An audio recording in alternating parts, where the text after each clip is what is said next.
जोहार, स्वागत है आपका। और आज हमारे बीच एक और युवा शख्सियत है जो समाज को लेकर, मूल निवासी समाज को लेकर, आदिवासी दलितों की आवाज़ को लेकर अपने विचार देते रहते हैं। तो मूल निवासी एक विचार देने वाले युवा हमारे बीच में है, द्वारिका दास जी। तो उनसे जानेंगे कि आज जो लोकतंत्र के देश में हम रह रहे हैं और आज हालात जो बने हुए पूरे देश में और झारखंड में, उसके बारे में ये क्या सोचते हैं। आइए इनसे जानते हैं। पर पहले बहुत बहुत स्वागत, जोहार। सबसे पहले आपके चैनल को हम जो बोलेगा झारखंड है उसको हम तहे दिल से धन्यवाद देते हैं। और आप इसी तरह जो उपेक्षित वर्ग है उसकी आवाज़ को आप सारे समाज में ले जा रहे हैं, इसके लिए हम आपको एक बार फिर से तहे दिल से धन्यवाद देते हैं और अपनी बात को शुरू करते हैं। जैसा कि हम देख रहे हैं अभी की जो स्थिति है, जब से ये बीजेपी की गवर्नमेंट आई है, तो जब से ये बीजेपी की गवर्नमेंट आई है, इसका काम है संविधान को किसी ना किसी तरह से ख़त्म करना।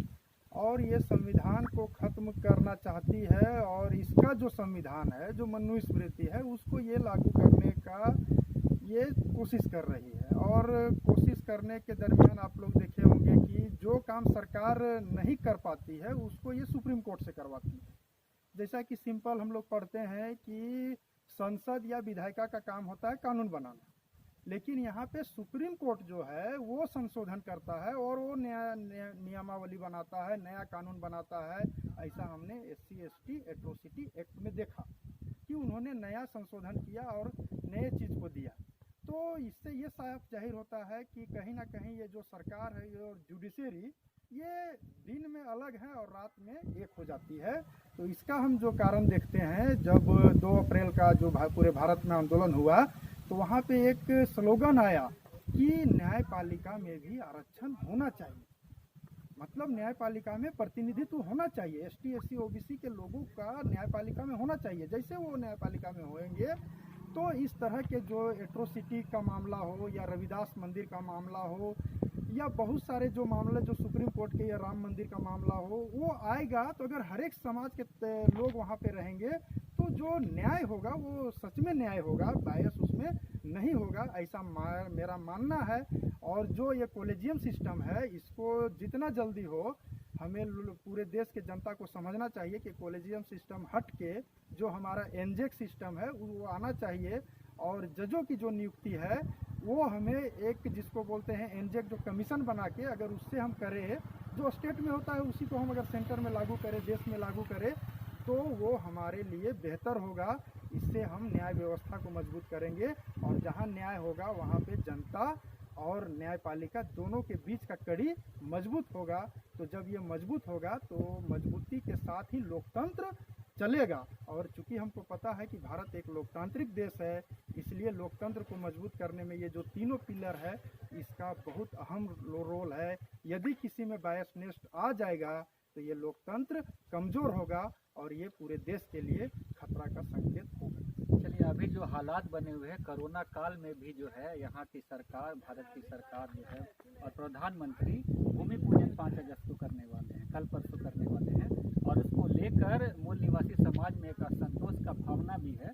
और जिस तरीके से झारखंड में हम देख रहे हैं कि आदिवासी समाज के लोग भी आज विरोध कर रहे हैं, क्योंकि उनके धार्मिक स्थल का मिट्टी उठाने का काम किया गया है और उनके धार्मिक आस्था को भी जो है किसी तरीके से दबाने का काम किया गया। इसको लेकर आक्रोशित है झारखंड। उसी तरीके से जब हम पूरे दलित समाज का भी बात करते हैं या फिर पिछड़े समाज का ही बात करते हैं, तो जो भीमराव अंबेडकर हुए, बाबा साहेब हुए, जो कि हमेशा उनके विचारों से जो अलग तरीके के थे, अलग तरीके से उनका सोचना था धर्म को लेकर, जाति को लेकर, तो उनके जन्मस्थली से भी जो है मिट्टी उठाने का काम राम मंदिर निर्माण के जो है भूमि पूजन के लिए किया जा रहा है और रविदास मंदिर जैसे जगह से भी किया जा रहा है। तो और इसमें जो है पूरे जो है ये किस तरीके से, किस संदर्भ में आप इस सारे घटनाक्रम को देखते हैं? देखिए, ये जो सरकार है, अगर इसके आइडियोलॉजी की ही हम बात करते हैं तो ये हिंदुत्व की आइडियोलॉजी को मानती है। तो हिंदुत्व का कहने का मतलब ही होता है किसी विशेष वर्ग का वर्चस्व। और ये जो अगर हम इससे थोड़ा पीछे जाएंगे, कोरोना काल है, सच्चाई है कि पूरा विश्व इससे त्रस्त है, लेकिन पता नहीं भारत के हमारे माननीय प्रधानमंत्री जी, उनको क्या जल्दी है कि 5 अगस्त को वो भूमि पूजन कर रहे हैं, वो भी राम मंदिर का। वो एक मंदिर है, अगर उसके जगह पे अगर वो अस्पताल का भूमि पूजन करते स्कूल का करते या रोजगार के लिए करते किसी भी इंडस्ट्री का या कोई भी जो गवर्नमेंट इंस्टीट्यूशन होता, तो शायद हमारे जैसे जो देश के करोड़ों युवा हैं वो खुश होते। लेकिन जो इनकी जो आइडियोलॉजी है ये हिंदुत्व पे चलती है और ये चाहते हैं कि ये भारत एक हिंदू राष्ट्र बने। तो हिंदू राष्ट्र बनाने के लिए इनको क्या करना पड़ेगा, पहले सारे लोगों को हिंदू आइडियोलॉजी में लाना पड़ेगा, और अगर वो नहीं आ रहे हैं तो उसको ज़बरदस्ती लाना पड़ेगा।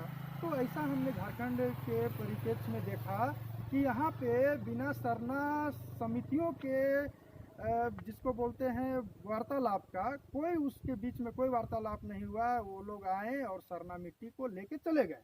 इतना सा मिट्टी, छोटा सा मिट्टी से होता भी कुछ नहीं है, लेकिन इससे इतिहास बदला जाता है। तो ऐसा बाबा साहब ने कहा था कि जो कौम अपना इतिहास नहीं जानता है वो अपना इतिहास नहीं बना सकता है। इसीलिए इन लोगों को पता है कि वो मिट्टी से कुछ नहीं होगा, लेकिन यदि हम सरना स्थल से मिट्टी ले जाएं, बाबा साहब की जन्मस्थली से मिट्टी ले जाएं, बौद्ध विहारों से मिट्टी ले जाएं, तो हम आने वाला समय में जो हम जनगणना कराएंगे, उस जनगणना में हम ये कहने में, जिसको बोलते हैं हमारे अंदर ये ताकत होगा कि हम ये कहेंगे ये सारे लोग सनातन धर्म के हैं और ये सारे लोग हिंदू हैं, इसलिए भारत को एक हिंदू राष्ट्र घोषित किया जाएगा। इन लोग का प्रोपेगेंडा है। लेकिन मैं आपके माध्यम से ये बता देना चाहता हूं कि ये लोग कभी भी इस देश को हिंदू राष्ट्र नहीं बना पाएंगे, क्योंकि ये हिंदू राष्ट्र कभी था ही नहीं और अब तो लोग जागरूक हो गए हैं, इसलिए हिंदू राष्ट्र कभी नहीं बनेगा। और इससे पीछे अगर हम जाते हैं तो CA NRC की बात अगर हम करेंगे तो CA NRC भी हमारा जो था हिंदू राष्ट्र का ही एक षड्यंत्र था। हमारा संविधान जो है धर्म के आधार पर नागरिकता का विरोध करता है, वो धर्म के आधार पे किसी को नागरिक नहीं बनाता। लेकिन वो जो CA जो ये लाए, ये सीधा बोले कि हम धर्म के आधार पे नागरिकता देंगे। तो इससे कहने का मतलब है कि अगर आपके पास 4 ही कॉलम है तो 4 कॉलम में लोग जाए तो जाए कहाँ। तो मजबूरी में जो हमारे लोग हैं हिंदू के कॉलम में टिक करेंगे, क्योंकि उनको नागरिकता बचाने की जल्दी होगी। तो जब वो उधर टिक करेंगे तो इनको ऑटोमेटिक, जिसको बोलते हैं, ये हिंदू राष्ट्र की घोषणा कर देंगे। तो ये मामला है, ये सब हम लोग को समझना है। और ये जो राम मंदिर का मुद्दा है, ये हम समझते हैं कि देश की सरकार जो होती है उसका काम मंदिर बनाने का नहीं होता है। वो मंदिर, मस्जिद, चर्च, गुरुद्वारा, उसका काम नहीं होता है। उसका काम जो जनता का जो डेवलपमेंट होता है, स्कूल, कॉलेज और जितने भी रोजगार के जो भी सुविधाएं हैं, खेल है, उस पर उनको काम करना चाहिए। लेकिन पता नहीं ये हमारे माननीय प्रधानमंत्री जी किस तरह के आइडियोलॉजी से वर्क कर रहे हैं कि ये किसी खास धर्म को बढ़ावा दे रहे हैं, जो कि हमारा संविधान ऐसे कार्य करने से होता है।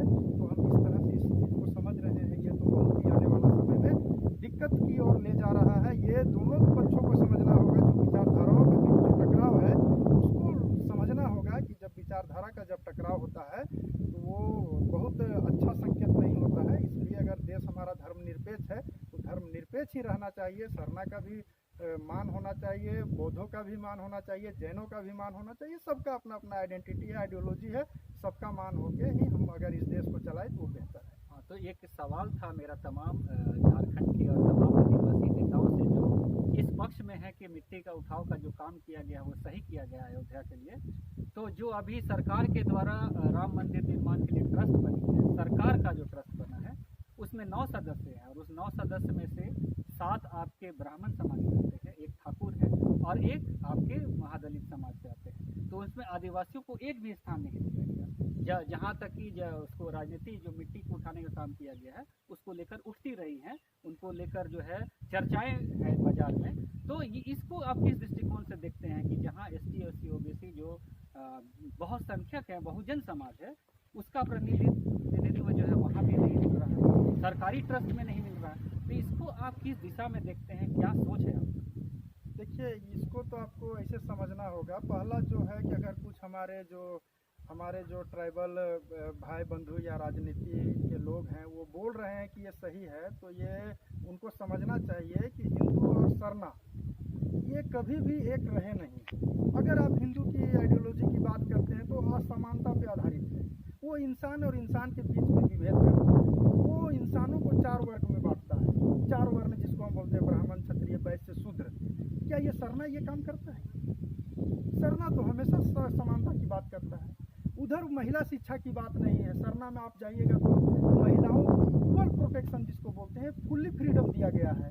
तो ये जो लोग हैं, इसको हम बोलते हैं, इसको राजनीतिक भाषा जिसको बोला जाता है, ये दलाल चमचे होते हैं। ये चमचे को सिर्फ अपनी कुर्सी प्यारी होती है, अपनी रोजी रोटी का प्यार होता है, इसलिए ये इस तरह के बोलते हैं कि हिंदू सरना सब एक है। आने वाला दिनों में बोलेंगे कि हिंदू और बौद्ध एक है।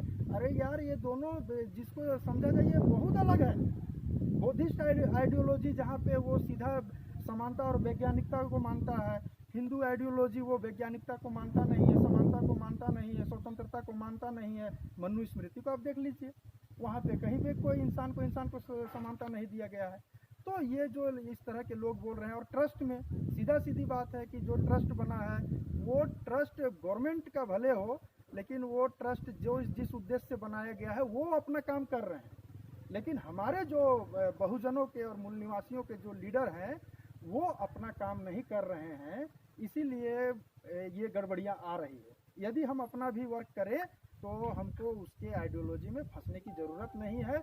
हम विश्व के सबसे वेल क्वालिफाइड और वेल सिविलाइज्ड लोग हैं, जो हम हड़प्पा और सिंधु घाटी सभ्यता में हम देख चुके हैं, वही हम इंडिजीनियस पीपल हैं। तो हम इंडिजीनियस है, जब हम सबसे वेल क्वालिफाइड है, वेल सिविलाइज्ड हैं, तो फिर हमें ये दूसरे आइडियोलॉजी की क्या आवश्यकता है। और हम सबसे गुजारिश करेंगे कि उस ट्रस्ट में हमें आवश्यकता भी नहीं है।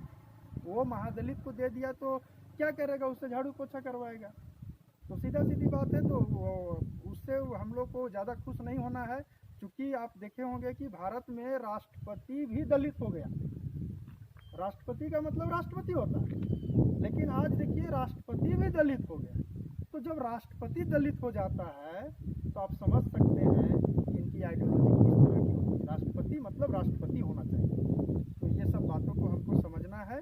इसलिए ये जो मिट्टी उठाव का कार्यक्रम है, ये पूरी तरह से राजनीतिक षड्यंत्र है, और इसके पीछे उनका आने वाला जो जनगणना है 2021 में जो वो करवाएंगे, वो तो करवा नहीं रहे हैं, चूँकि पिछड़ों ने ये मांग रख दी है कि हमें जातिगत जितनी जनसंख्या वो हमको चाहिए, तो डर से वो करवा नहीं रहे हैं। तो ये आप अगर 90 के दशक में जाएंगे तो कमंडल और मंडल का भी आपको आंदोलन पता है। तो कहीं ना कहीं अगर जैसा हम लोग पढ़ते भी हैं फिलोसफी में कि धर्म और राजनीति जब मिल जाता है तो गड़बड़ ही होता है।